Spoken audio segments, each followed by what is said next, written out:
We start our journey into organizing visual information with the principle of balance. Balancing any layout means that you're arranging the positive elements and the negative space, as you'll see, so that no one area of the design overpowers the other, unless, of course, it's supposed to. Balance makes sure that everything works, everything fits together.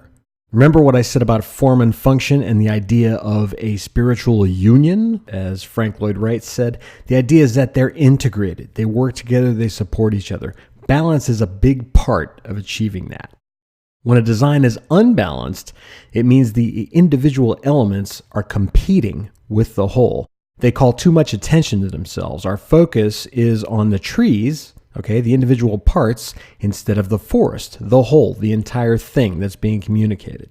That's the difference between a layout that looks like this, You see those large, weird areas of negative space between the elements? They're not consistent. They're different in size. The widths between elements are very different. So your eye naturally goes to those darker shapes, those pieces. Your eye is focused on the shapes as opposed to how everything that's there works together.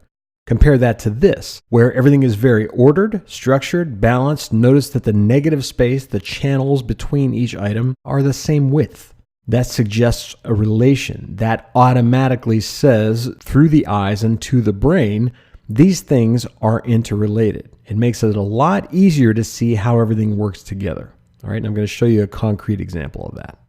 Smashing Magazine did a recent redesign, and unfortunately, for a design organization that should certainly know better, attention is drawn to the individual elements instead of clarifying how they're related to each other. There's a lot to look at here, and because of what they've done, in particular with negative space between elements, it's very difficult to sort of look at this as a whole. Related items don't hold together because there's too much separation.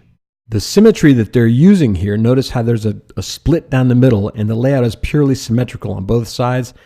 It doesn't provide any balance because the gaps between elements are too numerous, there's too many of them, and they're too large. So what you see is essentially this. Again, the eye picks up on every single one of those darker elements that you see there, and our focus constantly gets pulled back to each of those individual shapes because of the varying negative space that surrounds them. That prevents us from quickly scanning, from quickly reading, and most importantly, from comprehending what we see because we're distracted. That's a subconscious thing, it's an instinctive thing, but the brain and the eyes are constantly zinging back to these individual elements. Like, what, instead of focusing on group, and quickly understanding what's there. Now, the way to solve this isn't with a radical redesign. We don't have to radically reimagine everything on the page here. All we have to do is adjust the negative space between elements to balance things, to create groups of related information as opposed to individual elements all screaming for our attention. That would look like this. And I'm going to show you a side-by-side comparison, but for right now, take a look at this. Everything is a lot more segregated in its own category. The nav items hold together. Most importantly, these articles, where you have the person's picture, their name, the article title, the links below to comments, the tags, performance, service workers checklist, they all hold together now as sort of one element. And that has everything to do with the amount of negative space around them. So let's look at these side by side and I'll show you the difference. Here's what we had before, and here's what we have now. Now, before I show you the abstracted version of this that makes this a little clearer, just take a look at that.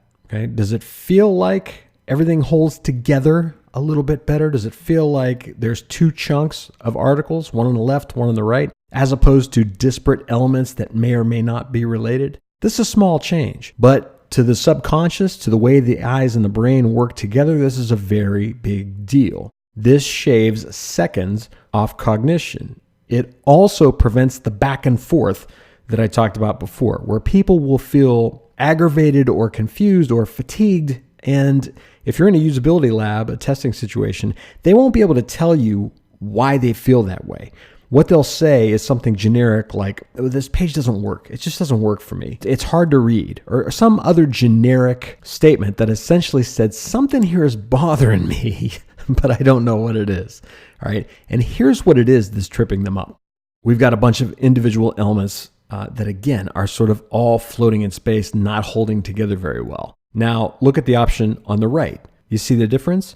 Closing those gaps turns a series of objects into a group of objects. That's how we perceive things. These abstractions is a way of demonstrating how the eye and the brain actually work together to perceive things. They're chunks of related information.